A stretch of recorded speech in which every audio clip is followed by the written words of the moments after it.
Thank you for tuning in. This Tesla bot is smooth and creative just like a human. That is not a robot. That's a human being. That's a person in a costume. How funny are they? Now, this is the real bots. Tesla Optimus bot showing the moves. Not only the fingers moves almost similar to a human, it also can find its groove to music. I expect there will be more dancing robots to come. As for Tesla, they know how to entertain. Just like Boston Dynamics, Atlas robot creating its own rhythm.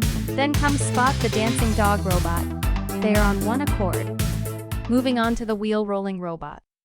I found this one to be interesting. Imagine this cruising towards you, then stands upright and demand you to interact with it. It will have to chase me because I'm running to an interior space and close myself in.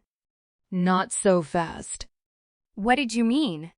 It knows how to open the door. You gotta be kidding me. Lock all doors. That I already do.